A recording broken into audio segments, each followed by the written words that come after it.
Well, it's kind of what we're just talking about. I mean, the headlines remain very noisy and uncertain, and I think this has been the case for the whole year. Our view, as you know, has been a bit different. We came in thinking the first half would be tougher, and the rate of change on a lot of things like earnings revisions and some of the headline would be negative. And in fact, that what we think happens that all got priced in the week after Liberation Day, right? It was violent. It was a deleveraging, and so now, as we look at the data itself, it's all inflected higher, and so don't ignore everything, but ignoring the headlines is probably a good strategy, and just focus on the data has turned up for the most part. And I think, I don't know where the trade negotiations are going. Nobody does. Sure. But I think it's very unlikely we're going to go back to where we were, a month and a half ago. Like, we bottomed in terms of the pain of that initial, announcement and how bad those tariffs were. So unless it really re-escalates in a negative fashion, I don't think the trade issue is even going to be enough to kind of take the momentum out of this market right now. You know what the bear view sounds like? They would say that maybe some of the data, some of the earnings we've seen have been flattered by pull forward,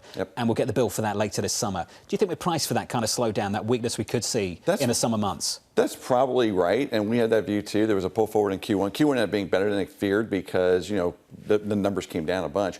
I think the second quarter, though, is expected now to be weaker. So that's going to be the key. I think the biggest risk for the market is going to probably be either rates, as we've talked about in the past, north of 4.5%, or we do go into earnings season. It's not as good as people were hoping for, and we have maybe a 5 to 7% correction. But that's not what people kind of want. People want another 10 to 15% drawdown to get to get more exposure. And I just don't think you're going to get that. I mean, I've seen this a million times.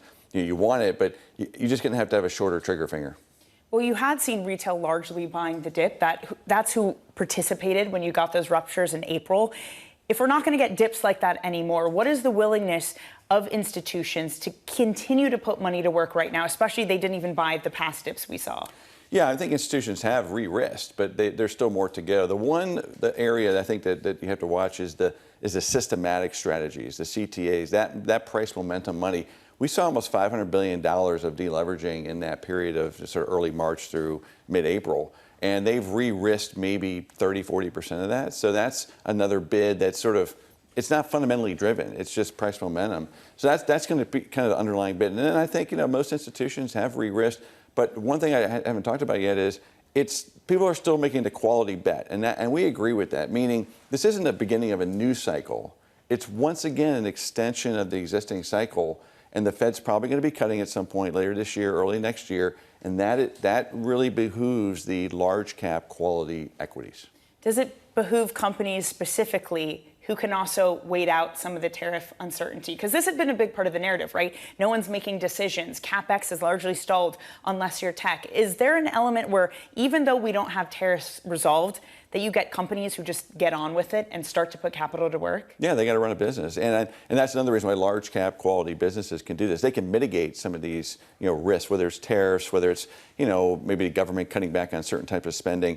And one of the things that is getting through this tax bill that I think is still underappreciated is the tax incentives for CapEx and R&D spending. We think that could add 3 to 5% to earnings growth or cash earnings for these large multinationals. That's a big tailwind in addition to the weaker dollar. So there's just a lot of tailwinds I see from an earnings standpoint, and this is almost a perfect environment to climb the wall of worry because the economic data, the political, geopolitical data is messy, it's noisy, it's scary sometimes, but as long as the revision factors for earnings are heading north, it's just hard for stocks to go down. When you say CapEx, I just think of a handful of tech companies. Do you think it goes beyond just tech leadership? Oh, absolutely. I think this is about capital goods. I think this is not just about AI CapEx. Also, one thing to just keep in mind, the IT CapEx that's been good the last several years has really been concentrated just in AI.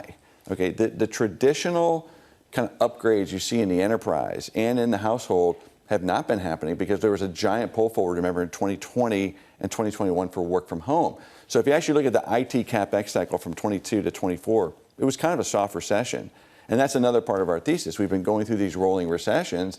And look, to me, the big catalyst to keep in mind for a broadening out is going to be when the Fed starts to signal they're more dovish.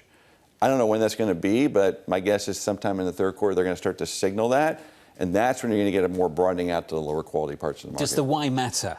Do we need it because inflation is coming in? Or is it going to be because the labor market is cracking? Well, I mean, look, last fall, it was both, right? I mean, the labor market was cracking last summer.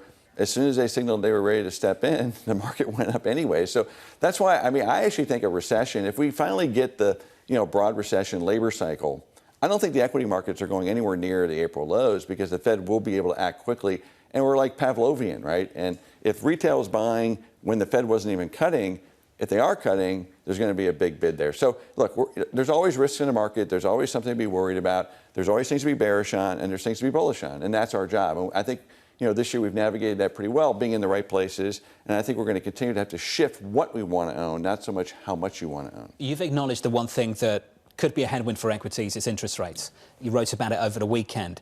What is it about 450 that's challenging to this equity market? Because based on the rally we've seen over the past few weeks, we don't see much of a challenge. Well, it's stabilized at 450. So we've identified this level like almost 2 years ago, and it's been like a charm. I mean, as soon as you cross 450 on the upside, the correlation between stocks and rates goes negative, and vice versa. Now, I do think that we kind of went to 470 in the April period, and then they calmed down again. I think the market is getting comfortable that they have enough tools, because the Treasury Secretary has talked about that, to keep it 450 or below if they need to. And I think we talked about this last time I was here. 475 is like the worst place, because that's where markets get really nervous. 5%, I actually get bullish, because then I know that they're going to come in and intervene with either liquidity injections or they're going to use these other tools that the Treasury Secretary has talked about. So we're optimistic that that could be managed. And in other words, that risk could be a risk for 5 or 7%, but ultimately that risk will get managed too. Do you get clients asking you now about the debt auctions? Asking the equity strategist about the debt auctions that take place in the week? Well, I don't really ask the equity folks, but I mean, people do ask about it for sure. I mean, and once again, we have seen many auctions, soft auctions for the last 2 or 3 years. We've seen this occur, and then they get control of it again. I don't want to dismiss the risk from the back end of the market. That is still, to me, the risk. I mean, it's the risk not only for markets, it's a risk for the U.S.